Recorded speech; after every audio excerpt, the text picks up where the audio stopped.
జరుగుతుంటే నాకు అనిపించింది, నాకు ఇవే గుర్తొచ్చినాయి అధ్యక్ష. వాళ్ళు ఎప్పుడైతే పేపర్లు విసిరేసి అక్కడ దాకా వచ్చారో నాకు గుర్తొచ్చింది వివేకానంద రెడ్డి గారి హత్య గుర్తొచ్చింది. అంటే వాళ్ళ విధ్వంస విధానం చూసి, అలాగే ప్రజావేదిక ప్రజావేదికని కూల్చిన విధానాన్ని గుర్తొచ్చింది అధ్యక్ష. 200 పైచిలకు ఆలయాలని విధ్వంసం గుర్తొచ్చింది అధ్యక్ష. డాక్టర్ సుధాకర్ గారు చనిపోయిన విధానం గుర్తొచ్చింది అధ్యక్ష.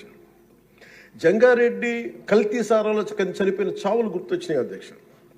సుప్రీంకోర్టు జడ్జిలతో లెటర్ రాసిన విధానం గుర్తొచ్చింది అధ్యక్ష. వాళ్ళు చేసిన గొడవకి మన హైకోర్టు, ఆంధ్రప్రదేశ్ హైకోర్టు జడ్జెస్ని సోషల్ మీడియాలో బూతులు తిట్టిన విధానం గుర్తొచ్చింది అధ్యక్ష. సోషల్ మీడియా అబ్యూస్ గుర్తొచ్చింది అధ్యక్ష. పత్రికాధిపతులపై దాడులు గుర్తొచ్చినాయి అధ్యక్ష. రివర్స్ టెండరింగ్ గుర్తొచ్చింది అధ్యక్ష. పాలసీ టెర్రరిజం గుర్తొచ్చింది అధ్యక్ష. స్వయాన మీ మీద జరిగిన టార్చరు, దాడులు, ఇబ్బంది పెట్టిన విధానం గుర్తొచ్చింది అధ్యక్ష. మడడువుల విధ్వంసం గుర్తొచ్చింది అధ్యక్ష. చంద్రబాబు గారిని 53 రోజులు జైల్లో పెట్టి ఇబ్బంది పెట్టిన విధానం గుర్తొచ్చింది అధ్యక్ష. అమరావతి రైతుల్ని దారుణంగా రక్తాలు ఇచ్చేలా కొట్టి కేసులు పెట్టింది గుర్తొచ్చింది అధ్యక్ష. తిరుపతి కల్తీ లడ్డులు గుర్తొచ్చినాయి అధ్యక్ష. అబ్యూస్ ఆన్ విమెన్ గుర్తొచ్చింది అధ్యక్ష. మన కళ్ళ ముందు వీళ్ళు విధ్వంసం తెలియజేస్తా ఉన్నారు. వీళ్ళు ఈ స్థాయిలో ఇక్కడ ప్రవర్తిస్తే దానికి సంబంధించి బయట ఇట్లాంటి గొడవలు జరుగుతాయి అధ్యక్ష. ఇది మారాలి అని చెప్పి మనం మాట్లాడితే ప్రజలు మనకి ఈ రోజున ఇంత అత్యధిక బలంతో మనం ఇక్కడ నుంచోబెట్టారు అధ్యక్ష, ఇక్కడ కూర్చోబెట్టారు మనందరినీ. దీనికి గౌరవ ముఖ్యమంత్రి గారు ప్రదేశాలు చెప్తా ఉంటారు. అలాగే ఇది మినిమం గవర్నమెంట్, ఇది మన నరేంద్ర మోదీ గారు చెప్తారు, గౌరవ ప్రధానమంత్రి, minimum government and maximum governance అని. దాంట్లో భాగంగానే చాలా గ్రేట్ అడ్మినిస్ట్రేటివ్ రిఫార్మ్స్ పట్టుకొచ్చారు.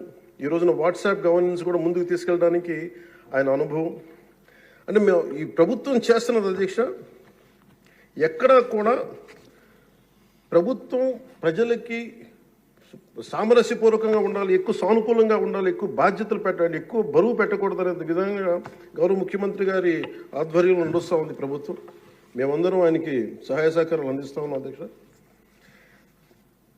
Governor his excellency Abdul Nazeer గారికి రాష్ట్ర ప్రభుత్వ అధిపతిగా గవర్నర్ హోదాలో శాసనసభను ఉద్దేశించి రాష్ట్ర అభివృద్ధి భవిష్యత్ నమూనాను దిశానిర్దేశం చేసినందుకు వారికి నా హృదయపూర్వక కృతజ్ఞతలు. అలాంటి ఉన్నతమైన వ్యక్తి ఇస్తున్న సందేశాన్ని చూసి వైసీపీ వాళ్ళు బాయ్కాట్ చేయడం చాలా దురదృష్టకరం. ఇలాంటి ఆయన చూస్తా ఉన్నాను అధ్యక్ష. ఇట్లాంటి ఇబ్బంది పెట్టే సమయంలో కూడా ఆయనకు ఆరోగ్యం కూడా సరిగ్గా లేదు, జ్వరం వచ్చిన సమయంలో కూడా ఆయన ఎంత ఇబ్బంది పెడుతుంటే ఆయన చాలా సక్సెస్ఫుల్గా ఆయనకి ఇచ్చినందుకు మనస్ఫూర్తిగా వారికి నా ధన్యవాదాలు, నా కృతజ్ఞతలు తెలియజేస్తాను.